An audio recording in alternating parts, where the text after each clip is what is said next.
I'm going to keep it nice and short. Go watch Evil Dead Rise, okay? And here's the thing, right? If you're a 2013 fan, you might not really understand. If your first Evil Dead was the 2013 one, you might not like Rise, especially if you really like the 2013 one. But a lot of people dislike the 2013 one because it drifted so far away from what Evil Dead was, and there's nothing wrong with that per se. But one thing that I've always really enjoyed about the Evil Dead franchise is that it's not really like a lot of these other franchises. Like, it was one of the first to really kind of embrace like goofiness mixed with dark humor, mixed with just actually being scary. I remember seeing Evil Dead 2 when I was 6 years old. And even though it was an old movie when I was born, so to speak, like, it was made before I was born, it still terrified me as a kid. My mom forced me to watch it. She basically did exposure therapy because I was terrified of potentially seeing this movie. And she's like, well, now we're going to force you to watch it. But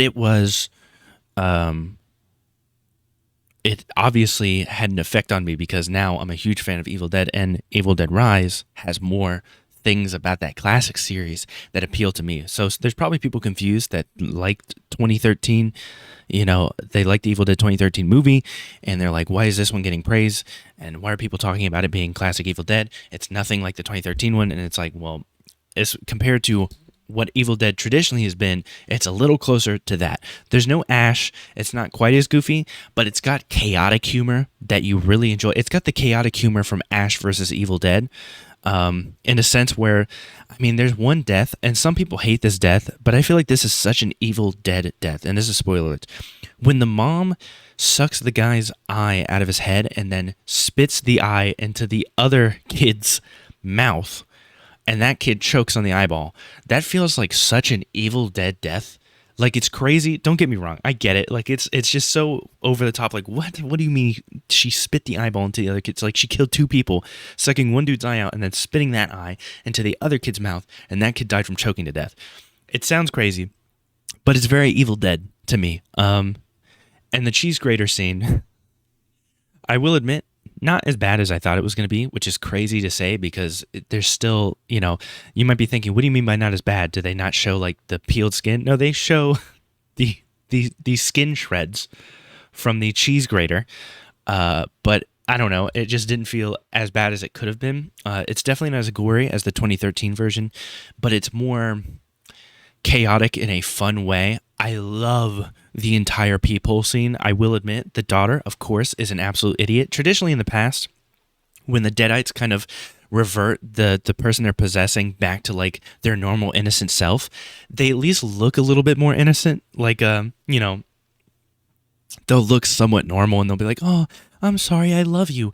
In this movie, the little girl falls for that, but the mom didn't really transition back to being normal. She still has blood all over her face. She still has crazy eyes. And the mom, oh my God, the actress that plays the mom that gets possessed, becomes a Deadite. She's so good, dude. She's so good. She summarizes exactly what I want from a person that gets possessed and becomes a Deadite. Like, it's just she's crazy, over the top. She just doesn't seem to care. She will literally harm herself. And some people have an issue with that. They're like, why would these Deadites harm themselves? That's the whole point. It's a mental game. This is the person you love, and they're like ramming a tattoo gun into their face just to be like, nah, I'm gone. You're not getting me back. And also, you couldn't possibly harm me. And that's kind of a thing that people don't realize is this isn't like Scream. You can't just hit them over the head with something and they're done. If you hit them in the head with something and they lay down, there's like a 90% chance that they're just playing dead to get you to get close. It's a Deadite, man. You know what I mean? That's why I was surprised that didn't happen. There's a couple times where they get like stabbed in crazy ways that would kill a normal person, obviously. But I saw it happen. I'm like, that person's not dead. It's a Deadite. They're not dead. And they ended up not being dead, but I thought it was going to be used more to like bait the person into coming over, being like, oh, they're dead. And, they ended up not being. But it is what it is. I will say at the very end, I don't know if I brought up spoiler alerts or anything, but, you're watching a video about it. At the end, where she chainsaws that compilation of the mom and her two kids and whatever into the wood chipper, when only the head was left, I literally looked over at my girlfriend and I said, that's not going to be enough. The head is left. That's not going to be enough. And as soon as I said that, the head started talking. Because that's the thing about these Deadites, man. It might sound goofy, but like if you destroy every part of the body except for the head, that head will just roll around and follow you for the rest of your life and try to kill you. It will try to bite you to death, bro. That's how. That's how. That's why Deadites are some of my favorite, because I obviously realize that in all of these movies, and even in Ash versus Evil Dead, they're nerfed. You know what I mean? Like, these are demonic entities that have super strength and can always find you. You know, and Ash is just a dude with a chainsaw hand and a shotgun, a boomstick. But I know they've kind of always been purposely nerfed, but they're just so enjoyable because they're just so ruthless. And even in this movie, you know, with the ending, it just goes to show that when you think you've gotten everything done, it'll still continue. And I would like to see a new movie with the same characters from this one, but I would also like to see the main survivor.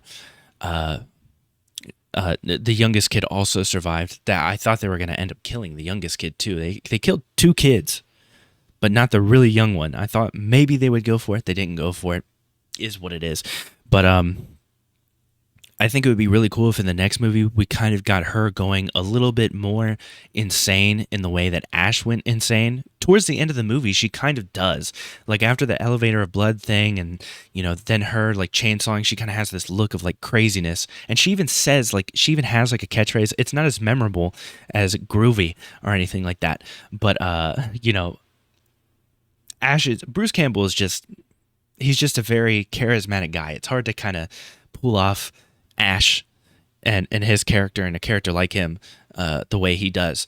But she kind of, it felt like she was kind of going a little crazy towards the end there, and I kind of would hope that if there's another movie and she's in it and she's one of the main characters, she like fully embraces that, you know what I mean? And we kind of go down back the path of just like, if we're going to have somebody that's going to continuously survive against Deadites and stuff like that, they need to be a little wacky, you know what I mean? You have to take in mind that in Evil Dead 2, he cuts off his own hand, and he goes on a laughing fit in the house, laughing at a fake, you know, a taxidermy deer.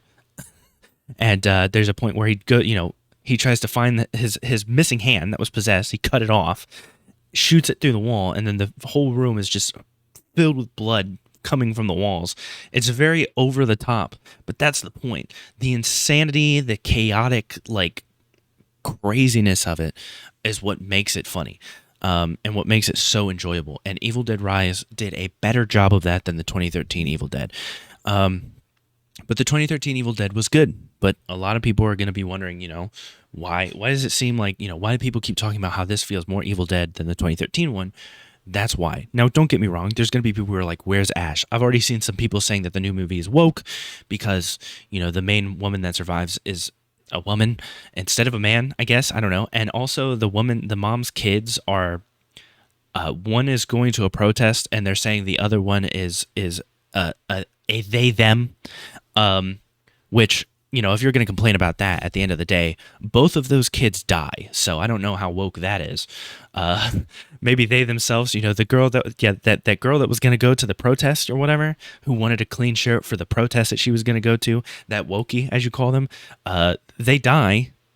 So I don't know. I feel like, you know, if you're mad at that kind of wokeness, hey man, they killed him, don't you? I don't know. It's very strange to be like, it's very strange to call an Evil Dead movie woke when almost everybody dies, except for the guitar tech and the one very small child. You know what I mean? Everyone else dies. Man, woman, it doesn't matter if they're a they, them. It doesn't matter if they were going to go to a protest or they might be a good person that cares about other people. They died. So like, I'm very lost on that woke front there. I guess just the idea of having like women or, you know, somebody that's what's the non-binary, I guess would be the word to say. That's the actual word to say. I guess that really bothers some people. I personally don't care. I just wanted it to be a fun time, and it was a fun time. I will admit, you know, it's always funny how these movies kind of start with them finding the book and just playing the recording. It's always just like, of course. It's been like this since the old times. Just some teenagers get a hold of a book, and instead of being like, oh, this book looks kind of creepy, maybe I won't, you know, look too far into it. Maybe I won't play these sketchy recordings with these weird, you know, weird voices reading a foreign language I can't understand. They just do it anyways. And I will admit, you know, once he starts playing and it starts to recite, you know, the ritual, so to speak.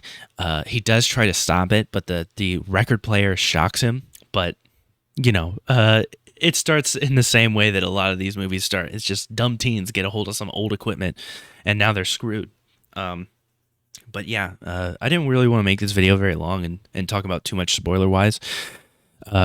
Just mainly to say how much I enjoyed this movie, man. One of the best title cards I've seen just in a movie in general. Some really cool shots. The peephole shot, crazy cool. The kid falls where I know that's lame, but the peephole shot, all the stuff that happens through there. The woman that plays the initial Deadite is so good. So good, dude. The mom, I mean. So good. And then, of course, I mean, there's even scenes like where they zoom in really close to her face, the mom's face, as she's possessed, and you can see the kids in the background. It's just such a cool looking shot, man. I love the way a lot of this movie is shot. Oh, and when she's listening with the headphones, and the mom pops up, and you can see her in the reflection of the window. Oh my god, dude, so good, so good. But like I said, if you're more of a 2013 fan, you probably won't be a fan of this one. If you're a fan of the old Evil Dead, you'll probably like this. I messaged my mom and my aunt immediately after seeing this movie and saying, you'll like this, because they hated the 2013 version. I'm like, you'll like this one. They went and saw it and they liked it. So it's more of, if you're into the old school Evil Dead, it doesn't quite hit all of those marks, but it's still really good. If you're a fan of the 2013 one, and that's the only one you've seen, you'll probably hate this one because you'll think it's too goofy or something. It does have some potentially gory stuff, but it is what it is. I really enjoyed this movie. It's like a 9 out of 10 for me. Truthfully, it really is. I enjoyed it a lot.